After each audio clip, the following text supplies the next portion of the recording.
7 वर्षका भगवान श्री कृष्णचन्द्र भइबक्सनुहुन्छ। उहाँले आफ्नो कान्छी अम्लामा त्यो गोवर्धन पर्वतलाई उठाइ बक्सनु भयो।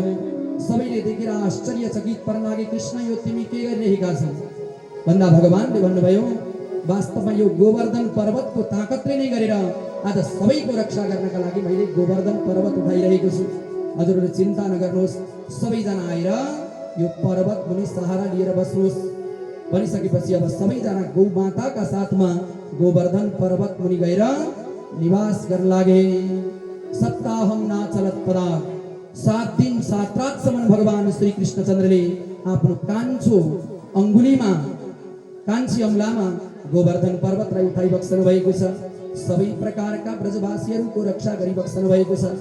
देवराज इन्द्रले वर्षा गरेको गरे तर त्यो वर्षा हुने बित्तिकै नाश भएर जान्थ्यो। हेर्नुहोस्, एकपटक के भएछ भने रामावतारमा भगवान रामचन्द्रले भोजन गर्नका लागि अगस्त्य ऋषिलाई बोलाउनु भयो। अगस्त्य ऋषि कस्ता त भन्दाखेरि तीर्थ लागिसकेपछि उहाँले सिधै समुद्रलाई गएर पान गर्नुहुन्थ्यो अरे, पुरा समुद्रलाई नै पिसक्नुहुन्थ्यो। यस्ता प्रकारका अगस्त्य ऋषि हुनुहुन्थ्यो। भोजन गराउनु भयो, भोजनले त तृप्त हुनुभएको छ तर पानीले तृप्त गराउन सक्नु भएन। तब त अगस्त्य ऋषिले भन्नुहुन्छ मलाई पानी चाहियो भनिसकेपछि भगवानले भन्नुभयो, यस अवतारमा त म तपाईलाई पानीले तृप्त गराउन सक्दिन। जब कृष्ण अवतार धारण गरेर आउनेछु तब तपाईलाई पूर्ण रूपमा जलले तृप्त गराउनेछु भन्नुभएको थियो। त साम्वर्तक नाम गरेका मेघले वर्षा गरिरहेका थिए। यतापट्टि भगवानले अगस्त्य ऋषिको आवाहन गर्नुभयो। अगस्त्य ऋषिले फटाफट त्यो पानी पिएको पिए सबै समाप्त गरी बक्सनु भयो। माथिबाट वर्षा गरेको गरेछन्, तल हेर्दाखेरि त सबै सुकिरहेको छ। साम्वर्तक नाम गरेका मेघ पनि आज पानी रहित भए रे।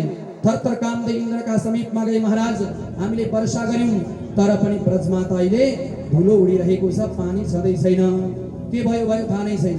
अनि ती ब्रजवासीहरू मरेका छन् कि छैनन् भन्दाखेरि कुनै पनि मरेका छैनन्, सबै त्यो कृष्णले रक्षा गरिरहेको छ। देवराज इन्द्र आश्चर्यचकित हुन लागे।